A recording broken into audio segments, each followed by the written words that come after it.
Hi guys, my name's Sam. I'm the live bass player in Better Than the Book, and in this video I'm going to be taking you through the instruments and the equipment I use when playing with the live band. Stick around, I really hope you enjoy it. Thanks.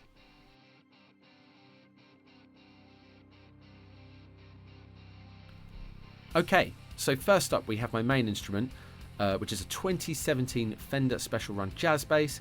It's got an ash body, so it's pretty heavy, but it's got a lovely wood grain and I think it looks awesome. We've got stock pickups, but as you can see I have replaced the tuners with Black Wilkinson tuners and a Hipshot D tuner, which might sound a little unnecessary for some, but I use it all the time and for me it's been money really well spent.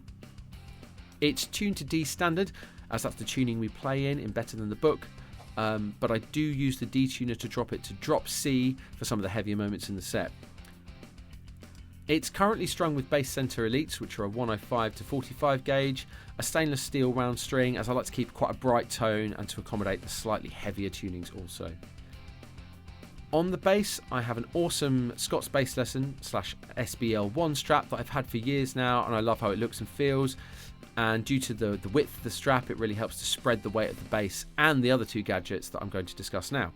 First of which are the Backbeat version 1. For those who don't know, it's a vibrating subwoofer that attaches to your bass strap, and it allows me to sort of physically feel the vibration of my bass on gigs where perhaps I'm playing without an amp, which are quite frequent for me these days. It definitely adds some weight, but I love it, and that runs into my Boss G30 wireless that's super light, really consistent, and runs on AA batteries, so it's really quick to replace.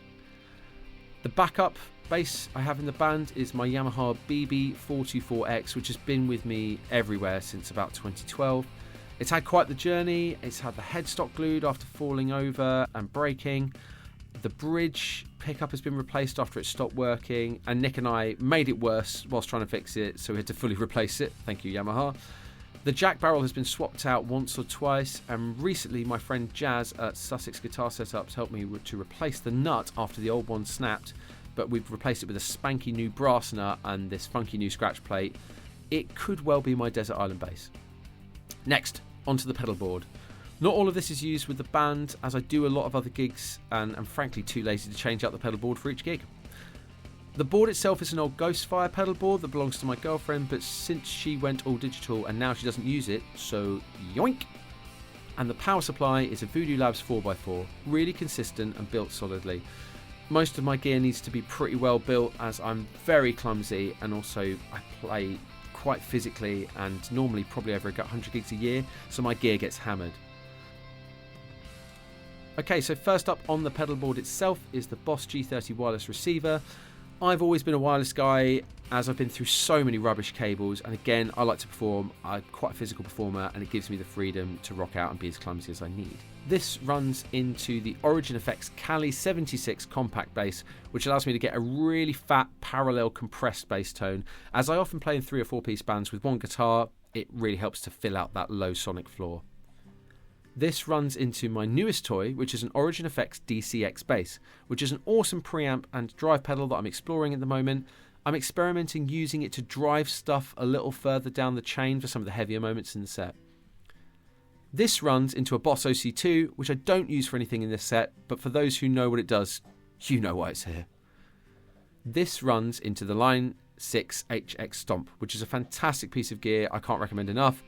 Great sounds when you tweak them to your personal liking, and a really stable piece of gear that I've used a lot and sometimes exclusively for the past couple of years. So I'm using the HX Stomp on its 0 amp bass DI profile, which is modelled on a Tech 21 Sans amp. I actually have an old power driver, but years of gigging has kind of taken its toll and it wasn't stable enough, so I've modelled the settings that I liked into the HX Stomp, and it's definitely close enough and stable enough for me to want to use it instead. As you can see, I've also got a send and return running out of the HX into this Dark Glass Alpha and Micron, a really lovely simple version of their fantastic distortion pedals. This runs back into the HX.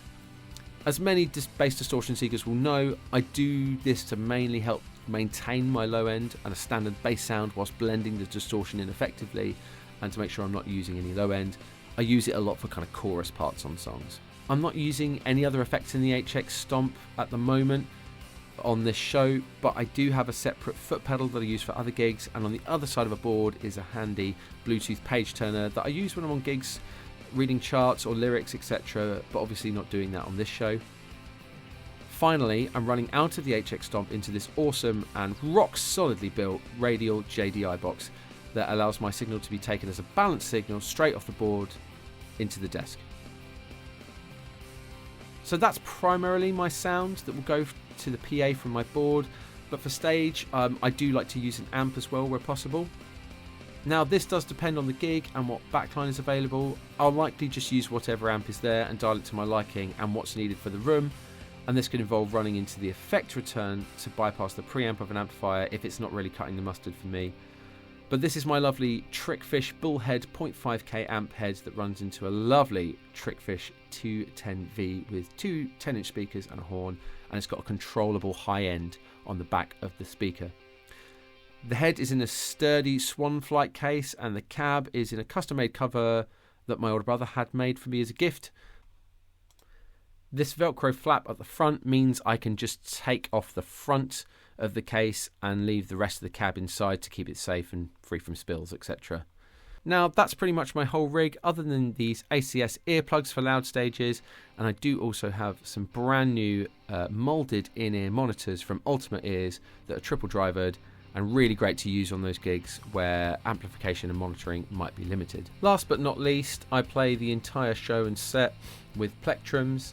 I'm not too fussy with these, anywhere between the kind of 88mm and sometimes even up from that gauge is fine for me, but I have really been enjoying the thickness and the sharpness of Jazz 2s and Jazz 3s, particularly quite like the Jazz 2 that seems to have gone for a walkabout right now. And here's a plectrum that I caught from Anthrax's Frank Bello, which I really enjoy playing with, and as you can see has Frank's face on it with coffee. How great. And that's it. Thank you guys very much for checking out this video. I really hope you enjoyed it. If you'd like to hear what the rig sounds like in action, then stay tuned, because I'm going to be doing some playthroughs of some of our material coming up here on the YouTube channel. And better yet, if you'd like to hear what it sounds like in person, then please come to our debut live gig. It's taking place on Thursday, the 5th of February at the Hope and Ruin in Brighton. We have two support bands with us as well, with the local legends that are Loved and Look What Happened. Both of those bands have brand new live music that you can check out now. Go find them in all the streaming services. We've got to have some links in the description below too. Tickets are available right now from our Fat Soma link, which is going to be down there in the description, and you can save money on your ticket by using the code 10yearson altogether, no stops.